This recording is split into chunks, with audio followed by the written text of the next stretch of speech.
ഇപ്പൊ ഖലീഫ ഇറങ്ങാൻ പോകും. ഖലീഫയില് അഭിനയിച്ച ആളാ എന്റെ മുന്നിൽ ഇരിക്കുന്നത്. ഖലീഫ 2 പാർട്ടായിട്ടാണ് വരുന്നത്. പ്രധാന നടൻ ഇതിൻ്റെ അകത്ത് ഒരു ഗസ്റ്റ് റോളിൽ വരുന്നുണ്ട്. ആ ഗസ്റ്റ് റോളിൽ ആളാണ് അടുത്ത പാർട്ടിലെ നായകൻ. കമ്പനിയടിച്ച് ഞാൻ ഇന്ദ്രൻസ് ഒക്കെ ആയിട്ട് എപ്പോഴും ഉണ്ട് പൃഥ്വിരാജിന്റെ കൂടെ നിഴലായിട്ട്. ഓണത്തിന് ഒരു വലിയ റിലീസ് വെയിറ്റ് ചെയ്തിരിക്കും. എന്നിട്ടാണ് ഇത്രയും നേരം എന്നോട് പറയാൻ. പൃഥ്വിയുടെ ഒരു പ്രത്യേകത ഇച്ചിരി ഗൗരവക്കാരനെ പോലെ തോന്നും സെറ്റിലൊക്കെ വരുമ്പോൾ. പക്ഷെ ആളത്ര ഗൗരവക്കാരനല്ല. 40ാമത്തെ വയസ്സിലാണ് അമ്മ പ്രസവിക്കുന്നത്. അപ്പൊ എൻ്റെ മകൻ ഒരു നാടകക്കാരനാകണം എൻ്റെ അമ്മ മനസ്സുകൊണ്ട് ആഗ്രഹിച്ചു. കലാകാരനാകണം, നാടകക്കാരനാകണമെന്ന് ആഗ്രഹിച്ചു. എന്നെ നാടകത്തിലേക്ക് കൊണ്ടുവരാൻ അമ്മ എൻ്റെ കയ്യും പിടിച്ച് ചേട്ടൻ ക്ലബ്ബിൽ ചെന്നിട്ട് പറഞ്ഞു, നിങ്ങളുടെ നാടകത്തിൽ എൻ്റെ മകനെ കൂടി എടുക്കണം. നാടകം നന്മയുടെ കലാരൂപമാണെന്ന ഉറപ്പ്. നാടകാന്തം കവിത്വം എന്നാണ്. കവിത്വം പൂർണ്ണമാകുന്നത് നാടകത്തിൽ വരുമ്പോഴാണ്. അപ്പോൾ വെറുതെ എഴുതാനൊന്നും പറ്റില്ല. സിനിമയ്ക്ക് ഒരു ഗുണമുണ്ട്. നായകൻ തെങ്ങിൻ്റെ മുകളിൽ എന്ന് പറഞ്ഞാൽ സ്ക്രിപ്റ്റ് എഴുതിയാൽ തെങ്ങിൻ്റെ മുകളിൽ ചിത്രീകരിക്കാനുള്ള അവസരമുണ്ട്. ഒറ്റ നാടകം കൊണ്ട് വീട്ടിൽ ഭട്ടതിരിപ്പാടിൻ്റെ അടുക്കളയിൽ നിന്നും അരങ്ങത്തേക്ക് എന്നുള്ള ഒറ്റ നാടകം കൊണ്ട് ഒരു സമൂഹത്തിലെ അനാചാരത്തെ ഇല്ലാതാക്കാൻ കഴിയും. ഈ ആധുനിക രീതി ഇൻക്ലൂഡ് ചെയ്ത് കുറെ തിയേറ്റർ പഠിക്കുന്ന കുട്ടികൾ ഇപ്പൊ ഇല്ലേ? ഉണ്ട്. തിയേറ്റർ പഠിക്കുന്ന കുട്ടികളുണ്ട്, സ്കൂൾ ഓഫ് ഡ്രാമയിലും ഒക്കെ പഠിച്ചിറങ്ങുന്ന കുട്ടികളുണ്ട്. പക്ഷേ ഇതെല്ലാം പഠിച്ചും കൂടെ ഇറങ്ങിയിട്ട് ഇവരെങ്ങോട്ട് പോകുന്നു, സിനിമയിലേക്ക് പോകും. ബി4 പ്ലേസ് മലയാളത്തിൻ്റെ എല്ലാ പ്രേക്ഷകർക്കും എൻ്റെ നമസ്കാരം. ഇന്ന് എനിക്ക് ഒരുപാട് സന്തോഷവും അതേപോലെ അഭിമാനവും ഉണ്ട്. കാരണം അത്രയും സീനിയർ ആയിട്ടുള്ള ആർട്ടിസ്റ്റാണ് ഇന്ന് ടോക്ക് ഷോയിൽ എൻ്റെ കൂടെ ജോയിൻ ചെയ്തിരിക്കുന്നത്. ഒരു അതുല്യനായ കലാകാരനാണ്. ഒരുപാട് ഇൻട്രൊഡക്ഷൻ്റെ പോലും ആവശ്യമില്ല. ആ പേര് പറയുമ്പോൾ തന്നെ നിങ്ങൾക്ക് മനസ്സിലാവും. ശ്രീ മീനാരാജ് പള്ളുരുത്തി സാറാണ് എൻ്റെ കൂടെ ഉള്ളത്. Welcome to my show sir. നമസ്കാരം. ആദ്യം തന്നെ സാർ, എനിക്ക് ഒരുപാട് സന്തോഷം എൻ്റെ ടോക്ക് ഷോയിൽ ജോയിൻ ചെയ്തതിൽ. സന്തോഷം, എനിക്ക് സന്തോഷമുണ്ട്. കാരണം എൻ്റെ മക്കളുടെ പ്രായമുള്ളവരോടൊപ്പം നമ്മൾ നിൽക്കുകയല്ലേ. അതെ. ആദ്യം തന്നെ ഫാലിമിയിൽ നമുക്കൊക്കെ നമ്മുടെ വീട്ടിൽ നമ്മൾ കണ്ട് നമ്മുടെ മുത്തശ്ശന്മാരെ ഓർമ്മിപ്പിക്കുന്ന രീതിയിൽ ആ ക്യാരക്ടറാണ് സാറിൻ്റെ പേര് പറയുന്നത്. ഫാലിമിയിൽ അപ്പൂപ്പൻ, ജനാർദ്ദനൻ എന്ന പേരുള്ള അപ്പൂപ്പൻ അത്രയും ക്ലോസ് ടു ഹാർട്ടായിരുന്നു നമുക്ക്. അപ്പോൾ അന്ന് കണ്ടപ്പോൾ തന്നെ ഞാൻ വിചാരിക്കുമായിരുന്നു എന്തെങ്കിലും നേരിട്ട് കാണാൻ പറ്റിയിരുന്നെങ്കിൽ എന്നുള്ളത്. അപ്പം നമുക്ക് ഫാലിമിയുടെ വിശേഷങ്ങളിലേക്ക് വരാം. അതിന് മുന്നേ ആദ്യം നമുക്ക് പേരിൽ നിന്ന് തന്നെ തുടങ്ങാം. ഈ പേര് ഒരു വ്യത്യസ്തമായ പേരാണല്ലോ, തീർച്ചയായിട്ടും മീനാരാജ്. അപ്പം ആ പേരിൻ്റെ പിന്നിൽ എന്തെങ്കിലും കഥയുണ്ടോ? ഉണ്ട്, തീർച്ചയായിട്ടും. അതായത് മീനാരാജ് അല്ല, മീനരാജാണ്. മനസ്സിലായി? വിളിച്ച് മീനാരാജായി, മനസ്സിലായി എന്നേ ഉള്ളൂ. പിന്നെ അടുത്ത സുഹൃത്തുക്കൾ മീനാന്നും വിളിക്കും. യഥാർത്ഥത്തിൽ എൻ്റെ പേര് മീനരാജ് എന്നാണ്. അതിൻ്റെ പിന്നിലെ കഥ എന്ന് പറഞ്ഞാൽ എൻ്റെ അമ്മ ഒരു 3 വർഷം മുമ്പ് മരിച്ചു. 98ാമത്തെ വയസ്സിലാണ് മരിച്ചത്. പഴയ ഒരു 10ാം ക്ലാസ്സുകാരിയാണ് അമ്മ. അമ്മ ആദ്യം തന്നെ ഇച്ചിരി ലേറ്റായിട്ടാണ് അമ്മ വിവാഹം കഴിച്ചത്. പക്ഷെ ഒറ്റ വർഷം തന്നെ, അതായത് 40ാമത്തെ വയസ്സിലാണ് അമ്മ പ്രസവിക്കുന്നത്. അപ്പോൾ അമ്മ ഈ പഴയ 10ാം ക്ലാസ്സുകാരി ആയതുകൊണ്ടും വായനയും ശീലവും ഒക്കെ ഉള്ള ആളായതുകൊണ്ടും അമ്മ ആദ്യം തന്നെ തീരുമാനിച്ചു, എൻ്റെ മകന് ഞാനിടുന്ന പേര് കേരളത്തിൽ ഒരു പുരുഷന്മാർക്കും ഉണ്ടാവാൻ പാടില്ല. വ്യത്യസ്തമായ ചിന്താഗതിയായിരുന്നു. അപ്പോൾ അമ്മ ശരിക്കും പേരിട്ടു മീനരാജൻ. ഈ മീനരാജൻ എന്നുള്ള വാക്കിനൊരർത്ഥമുണ്ട്. മീനമാസം മലയാളത്തിലെ ഏറ്റവും ചൂട് കൂടിയ മാസം, ജലിക്കുന്ന മാസം. അപ്പോൾ മീനരാജൻ എന്ന് പേരിട്ടത് ഏപ്രിൽ മാസം, ആ ഏറ്റവും തീ പോലെ പൊള്ളുന്ന മാസത്തിൻ്റെ രാജൻ. മനസ്സിലായി? അപ്പോൾ അമ്മ അങ്ങനെ തന്നെ കണക്കൂട്ടിയിട്ട പേരാണ്. ഞാൻ കരുതി അമ്മയുടെ പേരുമായിട്ട് റിലേറ്റ് ചെയ്ത്. അതുമല്ല, അമ്മയുടെ പേര് മീനാക്ഷി എന്നാണ്, അത് വേറെ കാര്യം. പക്ഷെ അതർത്ഥത്തിലല്ല. അപ്പൊ മീനാരാജൻ ഉണ്ടാവില്ല, അമ്മ മീനരാജൻ എന്നാണ് ജനിച്ച മാസം റിലേറ്റ് ചെയ്ത്. അങ്ങനെ വ്യത്യസ്ത, അമ്മ വിചാരിച്ച പോലെ തന്നെ വ്യത്യസ്തമായിട്ട് അങ്ങനെ കോമൺ അല്ലാത്തൊരു പേരുള്ള ആളായിട്ട് വന്നു. ഇപ്പോഴും ഞാൻ അന്വേഷിച്ച് നടക്കുന്നുണ്ട്, ആരെങ്കിലും കാണുമ്പോഴേ എൻ്റെ പേരുകാരനുണ്ടോ. ഇതുവരെ എനിക്ക് കണ്ടുപിടിക്കാൻ പറ്റിയിട്ടില്ല. പുരുഷന്മാർ അമ്മയുടെ ആ ഒരു ദീർഘവീക്ഷണം ഫലിച്ചു. അപ്പൊ അന്നേ വ്യത്യസ്തമായ ചിന്താഗതിയുള്ള ഒരു അമ്മയുടെ മകനായിരുന്നു. അപ്പം ആ ഒരു കുടുംബ പശ്ചാത്തലം സാറിനെ ഈ ഒരു അഭിനയത്തിലേക്ക് അല്ലെങ്കിൽ നാടകത്തിലേക്ക് എത്തിക്കാൻ സഹായിച്ചിട്ടുണ്ടോ? തീർച്ചയായിട്ടും. അതായത് നേരത്തെ പറഞ്ഞില്ലേ അമ്മയുടെ വിദ്യാഭ്യാസം, അന്നത്തെ കാലത്ത് 10ാം ക്ലാസ് ഹെഡ് മിസ്ട്രസ് ആകാം, ജോലി കൊടുക്കുന്ന സമയമാണ് ഗവൺമെന്റ്. അപ്പോൾ ആ കാലമാണ്. പക്ഷെ അമ്മ വീട്ടിൽ തന്നെയൊക്കെ ഒതുങ്ങിക്കൂടി ജോലിക്കൊന്നും പോകാണ്ടൊക്കുന്നു. അമ്മയുടെ സഹോദരന്മാരിൽ ഏറ്റവും ഇളയാണ് എൻ്റെ ഇളയ അമ്മാവൻ അംബുജാക്ഷൻ. മൂപ്പര് നമ്മുടെ ഹൈക്കോടതി ലൈബ്രറിയിലായിട്ട് റിട്ടയർ ചെയ്താണ്. പക്ഷെ അദ്ദേഹത്തിൻ്റെ പ്രത്യേകത, അദ്ദേഹം പണ്ടേ നാടകക്കാരനാണ്, കലാകാരനാണ്. അങ്ങനെ കലാകാരനായിട്ടിരിക്കുമ്പോൾ അദ്ദേഹത്തിൻ്റെ കൂട്ടുകാരാണ് പിൽക്കാലത്ത് വളരെ പ്രശസ്തരായ PG ആൻ്റണി, ഗോവിന്ദൻകുട്ടി അടക്കമുള്ള ആളുകൾ. അപ്പോൾ ഈ സുഹൃത്തുക്കളെല്ലാം വീട്ടിൽ വരും. ഇവർ ഈ ഇരുന്ന നാടകങ്ങളും നല്ല കാര്യങ്ങളൊക്കെ സംസാരിക്കും. അപ്പോൾ അമ്മക്ക് ഇവരുടെ സംസാരം കേട്ട് നാടകത്തോടൊരു ആരാധന, താല്പര്യം തോന്നും. അതിൻ്റെ ഒരു കാര്യം കൂടി എന്നോട് അമ്മ പറഞ്ഞു കേട്ടത്, ഇവരൊക്കെ നല്ല മനുഷ്യരും നല്ല കാര്യങ്ങൾ സംസാരിക്കുന്നതാണ്. അപ്പോൾ എൻ്റെ മകൻ ഒരു നാടകക്കാരനാകണം എന്ന് അമ്മ മനസ്സുകൊണ്ട് ആഗ്രഹിച്ചു. കലാകാരനാകണം, നാടകക്കാരനാകണമെന്ന് ആഗ്രഹിച്ചു. അങ്ങനെ ശരിക്കും പറഞ്ഞാൽ എൻ്റെ 10ാമത്തെ വയസ്സിൽ എൻ്റെ നാട്ടുംപുറത്ത് ഒരു ഗ്രാമമാണ് പള്ളുരുത്തിയിൽ. ശരിക്കും ഗ്രാമ്യത പേരുണ്ട്, കോണം. അതായത് നമ്മുടെ കൊച്ചിൻ കോർപ്പറേഷൻ്റെ ഏറ്റവും തെക്കേറ്റത്തെ ഡിവിഷനാണ്. അപ്പോൾ അവിടുത്തെ ഗ്രാമത്തിൽ ചേട്ടന്മാരെല്ലാവരും കൂടി ഈ ഡിസംബറിൽ ക്രിസ്മസിനോടനുബന്ധിച്ച് ഒരു വാർഷികം നടത്തും. അപ്പോൾ ആ വാർഷികത്തിന് ഒരു നാടകം കളിക്കും എല്ലാവരും കൂടി. അപ്പോൾ അങ്ങനെ ഒരു നാടകം കളിക്കാൻ തീരുമാനിച്ച് ആലോചനയൊക്കെ നടത്തുമ്പോൾ എന്നെ നാടകത്തിലേക്ക് കൊണ്ടുവരാൻ അമ്മ എൻ്റെ കയ്യും പിടിച്ച് ചേട്ടൻ ക്ലബ്ബിൽ ചെന്നിട്ട് പറഞ്ഞു, നിങ്ങളുടെ നാടകത്തിൽ എൻ്റെ മകനെ കൂടി എടുക്കണം. അന്നത്തെ കാലത്ത് അങ്ങനല്ലേ, കുറവല്ലേ അല്ലേ അതെ. പക്ഷെ അതിൻ്റെ അകത്ത് വേറൊരു കാര്യം കൂടി ഉണ്ട് കേട്ടോ. ഈ അമ്മയുടെ വായനയും വിദ്യാഭ്യാസവും ഒന്ന്, പിന്നെ എൻ്റെ അച്ഛൻ്റെ കുടുംബം അത് ഇച്ചിരി സാമൂഹ്യ രാഷ്ട്രീയമൊക്കെ ഉള്ള ആളാണ്. പഴയ അവിഭക്ത കമ്മ്യൂണിസ്റ്റ് പാരമ്പര്യമൊക്കെ ഉള്ള കുടുംബം. അപ്പോൾ അവരുടെ ഒരു പുരോഗമനവും പിന്നെ നാടകം നന്മയുടെ കലാരൂപമാണെന്ന ഉറപ്പും ഒക്കെ വെച്ചുകൊണ്ടാണ് അവർ അതിലേക്ക് എന്നെ കൊണ്ട് ചെല്ലുന്നു. അപ്പോൾ അച്ഛൻ അന്നത്തിൽ ബിസിനസ്സൊക്കെ ചെയ്ത് അത്യാവശ്യം പൈസയൊക്കെ ഉള്ള ആളാണ്. അപ്പോൾ ഈ ചേട്ടന്മാർ തീരുമാനിച്ചത് ഈ ചെറുക്കനെ കൂടി ഇതിൻ്റെ അകത്തൊക്കെ പെടുത്തിയാൽ അത്യാവശ്യം ചെലവും സാമ്പത്തിക സഹായങ്ങളൊക്കെ കിട്ടും. മനസ്സിലായി. അപ്പം അതും എല്ലാം കൂടി എൻ്റെ നാട്ടിലെ ആ സംഘത്തിൽ ഞാൻ 10-11 വയസ്സ്. അപ്പോൾ സാർ 10ാമത്തെ വയസ്സിലാണ് അഭിനയം നാടകത്തിലേക്ക് വരുന്നത്. ഓക്കെ. ആദ്യത്തെ നാടകം ഏതായിരുന്നു സാർ? കറുത്ത നക്ഷത്രം. അത് എന്നെ പഠിപ്പിച്ച ഗുരുവിൻ്റെ പേര് ഗോവിന്ദരാജ്. എൻ്റെ പ്രദേശത്തിനടുത്തുള്ള പ്രദേശത്തുള്ള. അപ്പോൾ അയാളുടെ കാലിൽ ദക്ഷിണ വെച്ചാണ് ഞാൻ തുടങ്ങിയത്. പക്ഷേ എന്നെ എൻ്റെ നാട്ടിലെ അദ്ദേഹം വല്ലപ്പോഴൊക്കെ വരുള്ളൂ. നാട്ടിലെ ചേട്ടന്മാരെ കൂടിയാണ് പഠിപ്പിച്ചത്. അതിലൊരു പ്രധാനപ്പെട്ട ആൾ ഗോപിച്ചേട്ടൻ. അയാൾ അന്ന് ശരിക്കും പറഞ്ഞാൽ വളർന്നു വരേണ്ട ഒരു നടനായിരുന്നു, എന്തോ എത്തിയില്ല. അഭിനയിച്ച കഥാപാത്രത്തിൻ്റെ പേരിലാണ് ഇപ്പോൾ ഈ 80ാമത്തെ വയസ്സിലും അയാൾ അറിയപ്പെടുന്നത്. റോക്കറ്റ് ഗോപി, റോക്കറ്റ് എന്നുള്ള ഒരു ഇതൊക്കെ പറഞ്ഞു. അപ്പോൾ ആ ഗോപിച്ചേട്ടനൊക്കെ കൂടിയാണ് എന്നെ. പിന്നെ ഈ അമ്മാവൻ്റെ പാരമ്പര്യം, അമ്മയുടെ സപ്പോർട്ട്, അച്ഛൻ്റെ സപ്പോർട്ട്. അപ്പം അങ്ങനെ 10ാമത്തെ വയസ്സിൽ നാടകത്തിൽ വന്നു. അതിനുശേഷം സാറ് നാടകത്തിൽ സജീവമായോ കൊച്ചിലേ തൊട്ടേ, അതോ പിന്നെ ഒരു ബ്രേക്ക് എന്തെങ്കിലും? അല്ല, അങ്ങനെയല്ല. ഞാൻ നാടകം കളിക്കാത്ത അടിയന്തരാവസ്ഥക്കാലത്ത് ചിലപ്പോൾ 1 വർഷം കളിച്ചിട്ടുണ്ടാവില്ല.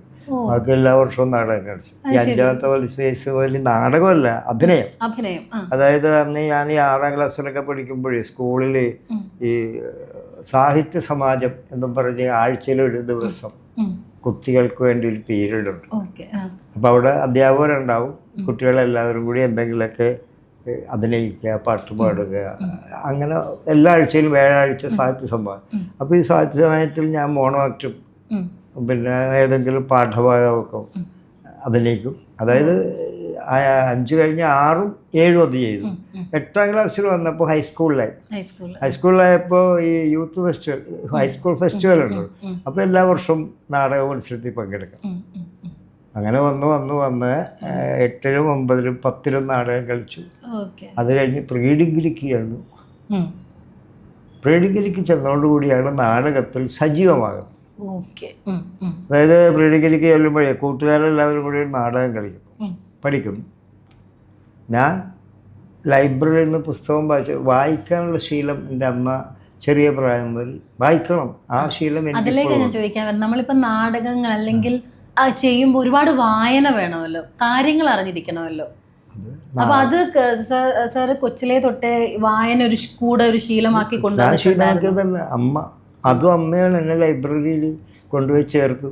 പുസ്തകം വായിക്കണം, കാരണം വായന ഉണ്ടെങ്കിലേ ലോകത്തെ അറിയാൻ പറ്റും എന്നമ്മ തീരുമാനിച്ചു. അപ്പോൾ വായിച്ചാൽ പോരെ കേട്ടോ, വായിക്കുന്ന പുസ്തകത്തെക്കുറിച്ച് 10 വാചകം നമ്മൾ എഴുതി അമ്മയ്ക്ക് കൊടുക്കണം.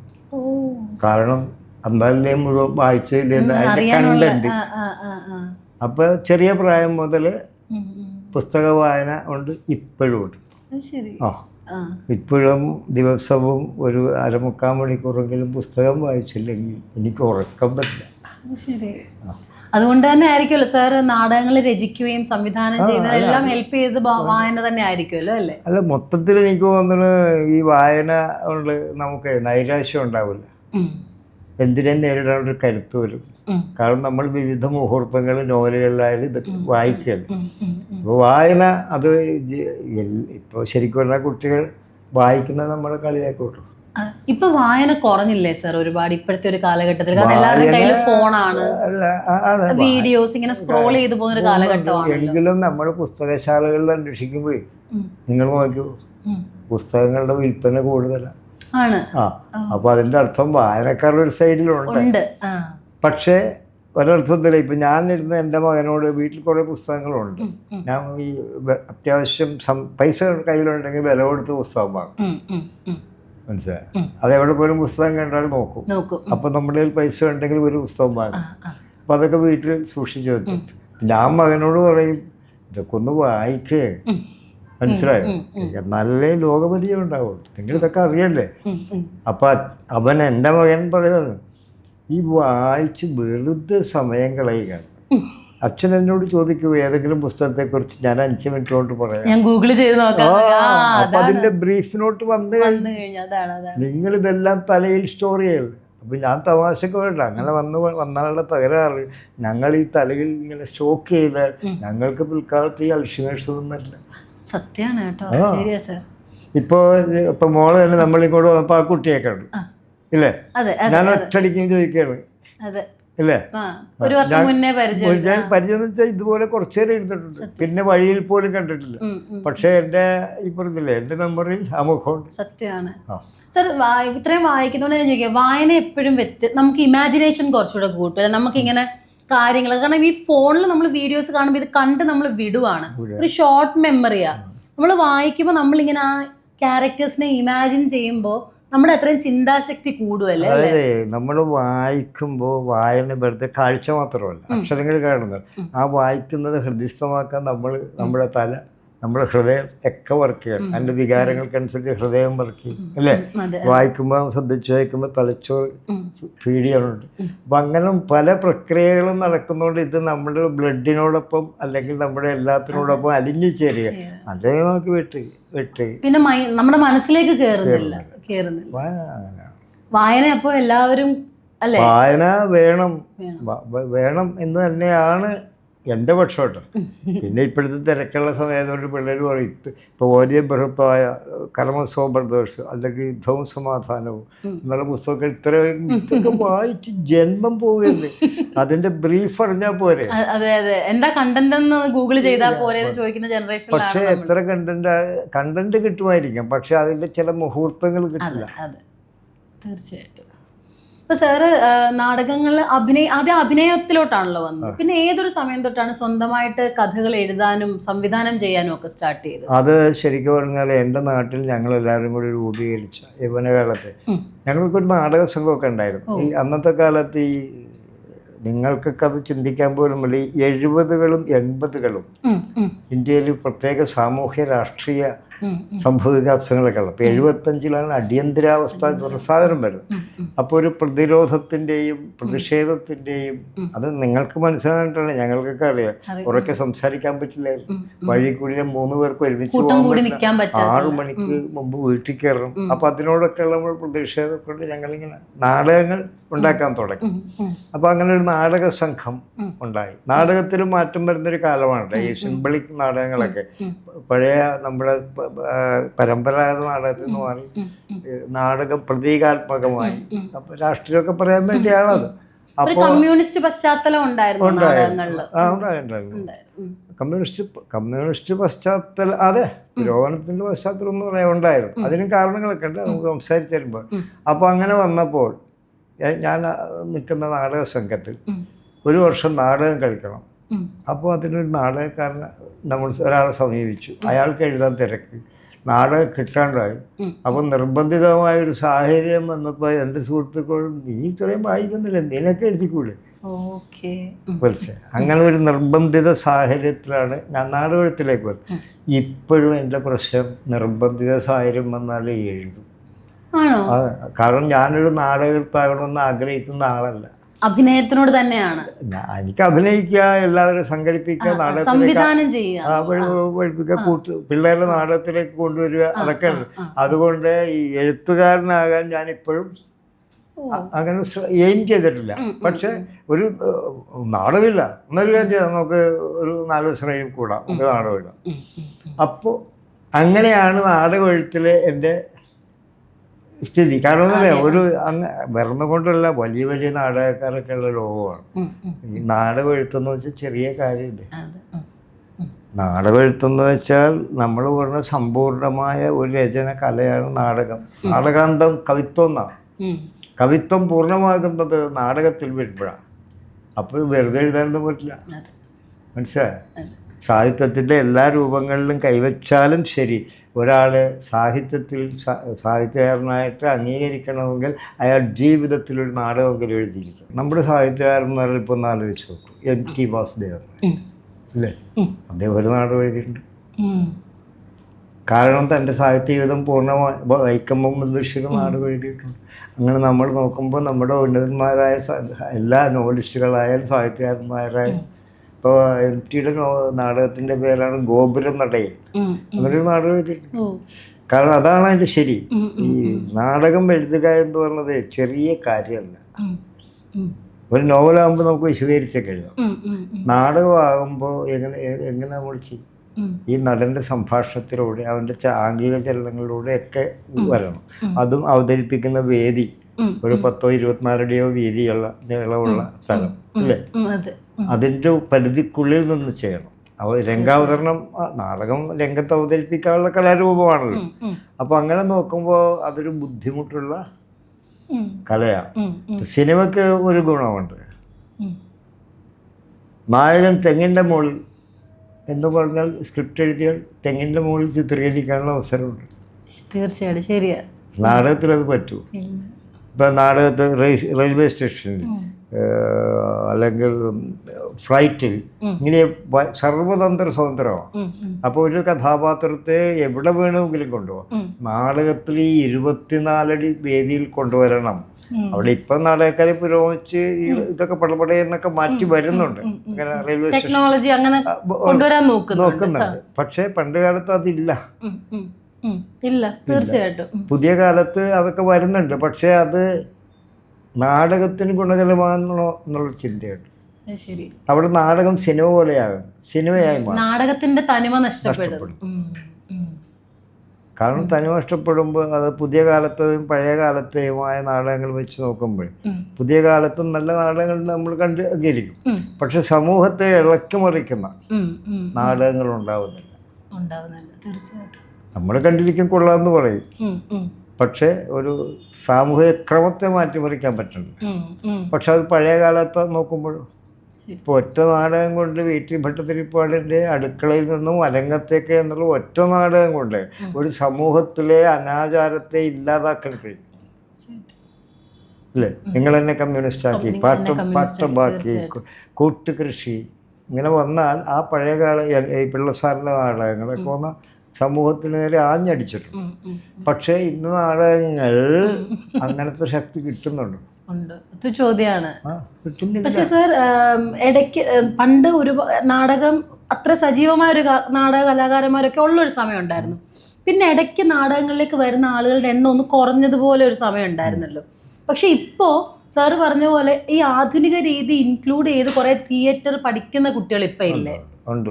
തിയേറ്റർ പഠിക്കുന്ന കുട്ടികളുണ്ട്, സ്കൂൾ ഓഫ് ഡ്രാമയിലും ഒക്കെ പഠിച്ചിറങ്ങുന്ന കുട്ടികളുണ്ട്. പക്ഷേ ഇതെല്ലാം പഠിച്ചും കൂടെ ഇറങ്ങിയിട്ട് ഇവരെങ്ങോട്ട് പോകുന്നു? സിനിമയിലേക്ക് പോകുന്നു. നമ്മുടെ രഞ്ജിത്ത് സാറടക്കം സ്കൂൾ ഓഫ് ഡ്രാമ എന്നാണ് തിരക്കഥാകൃത്ത്. പക്ഷെ അവരൊക്കെ ചേക്കേറുന്നത് കൂടെ സിനിമയിലേക്കാണ്. നാടകത്തിന് വേണ്ടി എന്ത് ചെയ്യുന്നു? അത് രണ്ട് കാരണങ്ങളുണ്ട്. ഒന്ന്, നാടകം പൊതുവെ നമ്മുടെ സാമ്പത്തികമായിട്ട് നോക്കുമ്പോൾ സിനിമയുടെ വരുമാനമില്ല, സിനിമയുടെ പകിട്ടില്ല, മനസ്സിലായി. അപ്പോൾ സ്വാഭാവികമായിട്ട് പകിട്ടുള്ള രംഗത്തേക്ക് പോകുന്നു. നാടകം എന്ന് പറഞ്ഞ് നിൽക്കുന്ന ആളുകൾ വളരെ കുറച്ചേ ഉള്ളൂ. സാർ പറഞ്ഞല്ലോ, ഒരിക്കലും നാടകമോ സിനിമയോ ഒന്നും ഒരു എന്താ പൈസക്ക് വേണ്ടി അല്ലെങ്കിൽ അങ്ങനത്തെ ഒരു ബെനിഫിറ്റ് നോക്കി ചെയ്തിട്ടില്ല. അപ്പൊ സാർ ഉപജീവന മാർഗം എന്തായിരുന്നു? ഇത് അച്ഛൻ അത്യാവശ്യം നല്ല ബിസിനസ്സുകാരനും കാശുകാരനൊക്കെ പൈസക്കാരനൊക്കെ ആയതുകൊണ്ട് എനിക്ക് ഞാൻ നാടകത്തിന് നടക്കുമ്പോഴേ എൻ്റെ ഭാര്യയുടെയും മക്കളുടെയും കാര്യമൊന്നും ഞാൻ ശ്രദ്ധിക്കില്ല. അച്ഛൻ നല്ല അല്ലേ, അതായത് അവർ മൊത്തം എല്ലാ എന്തെങ്കിലും ഇപ്പോൾ ഇതുപോലെ ഫെസ്റ്റിവൽ വയ്ക്കുമ്പോൾ അച്ഛനും മരുമക്കളും, എനിക്ക് അനിയനുണ്ട്, അനിയനും ഭാര്യയുണ്ട്, അവർ എടുത്തോളൂ. അച്ഛൻ ഞാനാകുമ്പോൾ ഇടയ്ക്കൊക്കെ ചെന്നിങ്ങനെ നോക്കും, ബിസിനസ് കാര്യം ചെല്ലും, ഞാൻ ഒഴിവുള്ള ഇടയ്ക്ക് ചെല്ലും, അവിടേക്ക് നിൽക്കും. അപ്പൊ അതിന്റെ പരാതിയൊക്കെ പറഞ്ഞിട്ടുണ്ടോ മാഡം എപ്പോഴെങ്കിലും? വൈഫ് ഇല്ല, വീട് മൊത്തത്തിൽ ഉത്തരവാദിത്തം ചെയ്തു പോകും. അതങ്ങനെ, അതായത് ഒരു അങ്ങനെ തർക്കങ്ങൾ ഒന്നീ അമ്മയുടെ മോളാണ്, ആ ബന്ധം കൂടി ഉണ്ട്. അതൊരു വീട്ടിൽ നിന്നും ഒരു സാറിന്റെ പാഷന് വേണ്ടിയിട്ട് സപ്പോർട്ടിങ് ആയിട്ട് അറ്റ്മോസ്ഫിയർ കിട്ടി. എൻ്റെ അനുജനായാലും പെങ്ങളായാലും, പെങ്ങൾ നന്നായിട്ട് പാടും, അനുജൻ നന്നായിട്ട് ഓർഗൻ ഗിറ്റാർ ഇതൊക്കെ വായിക്കുന്ന, അങ്ങനെ ഒരു കലാന്തരീക്ഷം വീട്ടിൽ നിലനിന്നിരുന്നു. അപ്പൊ ഇപ്പം സാർ ഇപ്പം കുറെ വേഷങ്ങൾ ചെയ്തു, അതിരടി ചെയ്തു, അതിനുശേഷം പുതിയ പ്രോജക്ട്സ് എന്തെങ്കിലും മലയാളത്തിൽ നിന്ന് വന്നിട്ടുണ്ടോ? ഇപ്പൊ ഖലീഫ ഇറങ്ങാൻ പോകും. ഖലീഫയിലുണ്ട്. അടിപൊളി. Onam release. Oh my god, Khalifa. അപ്പൊ ഞാൻ ഡബിൾ ഹാപ്പി. ഓണം റിലീസിൽ നമ്മളെല്ലാം ഉറ്റുനോക്കുന്നതാണ് ഖലീഫ. ഖലീഫയില് അഭിനയിച്ച ആളാ എന്റെ മുന്നിൽ ഇരിക്കുന്നത്. മാത്രമല്ല ഖലീഫ 2 പാർട്ടായിട്ടാണ് വരുന്നത്. ഓക്കെ. അത് ഇപ്പോൾ ഇതിൻ്റെ അകത്ത് പൃഥ്വിരാജ് മെയിൻ വേഷത്തിൽ നിൽക്കുന്നു. ഞാൻ സർപ്രൈസ് പറയാവോന്നറിയില്ല. വേണ്ട, നമുക്ക് സർപ്രൈസ് പൊട്ടിക്കണ്ട. ഒരു പ്രധാന നടൻ ഇതിൻ്റെ അകത്ത്, ഏറ്റവും സൂപ്പർ പ്രധാന നടൻ ഇതിൻ്റെ അകത്ത് ഒരു ഗസ്റ്റ് റോളിൽ വരുന്നുണ്ട്. ആ ഗസ്റ്റ് റോളിൽ ആളാണ് അടുത്ത പാർട്ടിലെ നായകൻ. അപ്പൊ ആ നായകന്റെ കൂട്ടുകാരായിട്ടാണ് ഞാനും ഇന്ദ്രൻസും ഒക്കെ. Oh my god. December shoot. അപ്പൊ ഇതിലുണ്ട് സീക്വൻസ് ഉണ്ട് സാർ? ഇതിലുണ്ട്. കമ്പനി അടിച്ച് ഞാനും ഇന്ദ്രൻസും ഒക്കെ ആയിട്ട് എപ്പോഴും ഉണ്ട് പൃഥ്വിരാജിന്റെ കൂടെ നിഴലായിട്ട്. ഓണത്തിന് ഒരു വലിയ റിലീസ് വെയിറ്റ് ചെയ്തിരിക്കും, എന്നിട്ടാണ് ഇത്രയും നേരം എന്നോട് പറയാൻ. അടിപൊളി. ഖലീഫ ഇപ്പൊ നമ്മളെല്ലാം 20-ാം തീയതി ഫസ്റ്റ് ഡേ തന്നെ കാണണം നോക്കിയിരിക്കുന്ന മൂവിയാണ്. ഒരുപാട് എക്സ്പെക്ടേഷൻ ഉള്ള മൂവിയാണ്. അപ്പൊ ആ ഒരു എക്സ്പീരിയൻസ് പറയും പൃഥ്വിരാജ് സുകുമാരന്റെ കൂടെ അഭിനയിക്കാനാണ്. മനസ്സിലായി. എല്ലാവരും പൊതുവെ പൃഥ്വിയുള്ള ഒരു പ്രത്യേകത, ഇച്ചിരി ഗൗരവക്കാരനെപ്പോൾ തോന്നും സെറ്റിലൊക്കെ വരുമ്പോൾ. പക്ഷെ ആളത്ര ഗൗരവക്കാരനല്ല. ഇപ്പൊ ഞാൻ എന്നെയൊക്കെ സെറ്റിൽ വെച്ചാൽ കാണണം. അപ്പോൾ വന്നിങ്ങനെ ഒന്ന് ചിരിച്ചു, കാപ്പി പിടിച്ചോ കേട്ടാ, ശരി മതി മതി മതി മതി, ഓ കാപ്പി പിടിച്ചോ. ആ പിന്നെ അതിൻ്റെ അത് ഈ എനിക്കിട്ട് ഷെല്ല് കൊള്ളുന്ന ബെഡ്ഡി കൊള്ളുന്ന ഒരു സീനുണ്ട്. അപ്പോൾ അവർ ഷെല്ലൊക്കെ വെക്കാം. അപ്പോൾ ബുദ്ധി അവിടെ നോക്കി നിൽപ്പുണ്ട്. വേറെ അടുത്തൊരു എന്നോട് ചോദിക്കാം, ചേട്ടൻ ഇതിനു മുമ്പ് ഈ ഷെല്ല് വെച്ച് അഭിനയിച്ചിട്ടുണ്ടോ? നമ്മളില്ല. ഉടനെ മേക്കപ്പ് ചേട്ടൻ്റെ ശരിയില്ല, ഇച്ചിരി പഞ്ഞി വെച്ചോളൂ, കാരണം ഇത് പൊട്ടുമ്പോഴേ ചിലപ്പോൾ ആദ്യമൊക്കെ ഇട്ട് വരുമ്പോൾ ഒരു പ്രശ്നം. അപ്പം അത് കൂടെ നിൽക്കുന്ന എന്നെ പോലത്തെ ഒരു ചെറിയ ആർട്ടിസ്റ്റിനെ ശ്രദ്ധിക്കുകയുള്ളൂ, കെയർ ചെയ്യുന്നുണ്ട്, എല്ലാം ഒബ്സർവ് ചെയ്യുന്നുണ്ട്. അതൊരു ചെറിയ കാര്യമേ അല്ല. പിന്നെ എല്ലാവരും പോലെ ഇപ്പം ചിരിച്ച് കളിച്ച് നടക്കുന്ന നടന്മാരുണ്ടാകാം, പക്ഷെ ഓരോ മനുഷ്യരും വ്യത്യസ്തരല്ലേ. ഇപ്പൊ പൃഥ്വിരാജ് കുമാറിന്റെ കൂടെയുള്ള എക്സ്പീരിയൻസ് അത്രയും മെമ്മറബിൾ ആണ്. നമ്മൾ പിന്നെ ഞാനിങ്ങനെ ആലോചിച്ചു, എന്നെ നമ്മളെ വെറുതെ ഇങ്ങനെ വെക്കല്ലേ അല്ലേ? അതൊക്കെ അല്ല, അതൊരു ചെറിയ കാര്യമല്ലല്ലോ. അത്രയും കെയർ ചെയ്യുന്നുണ്ട്, അത്രയും ഒബ്സർവ് ചെയ്തിട്ടാണല്ലോ ഈ ഷോട്ടാണ് വരാൻ പോകുന്നത്. അപ്പൊ ഖലീഫയിലേക്ക് സാർ എങ്ങനെയാ എത്തുന്നത്?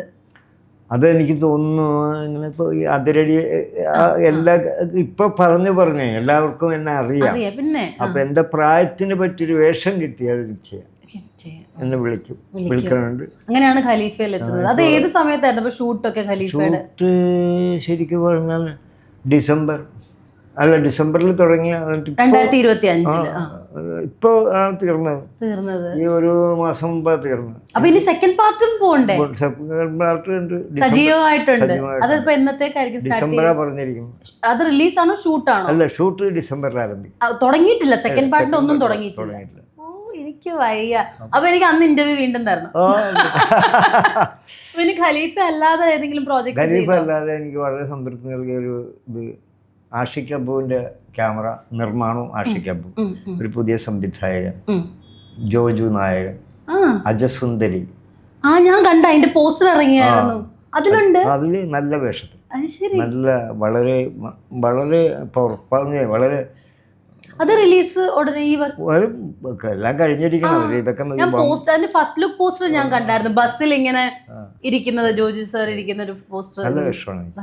നല്ല വേഷം. ഞങ്ങളുടെ സീൻ വളരെ ഹൈലൈറ്റ് വേഷമാണ്. അപ്പം ഇനിയും ഉടനെ ഇറങ്ങാൻ നിൽക്കുന്ന ഖലീഫ ഓണം, അത് കഴിഞ്ഞ് ഇത് അജസുന്ദരി അല്ലേ? അജസുന്ദരി.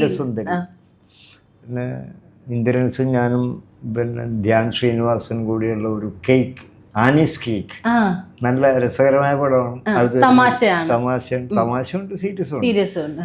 അപ്പൊ അത് ഇറങ്ങാനുണ്ട്. ഇന്ദ്രൻ സാറുമായിട്ട് എങ്ങനെയായിരുന്നു പരിചയം? അതും ഭയങ്കര ഡൗൺ ടു എർത്ത് ആയിട്ടുള്ള ഒരു ആർട്ടിസ്റ്റ് ആണ്. എനിക്ക് സാറിനെ ഇപ്പം സാറിനോട് സംസാരിക്കാൻ പറ്റിയ പോലെ തന്നെ ഇന്ദ്രൻ സാറിനോട് ഒരു ടോക്ക് ഷോ ചെയ്യാൻ പറ്റി. എനിക്ക് ഭയങ്കര സന്തോഷമായിരുന്നു. ശരിക്കും 5 സിനിമകളാണ്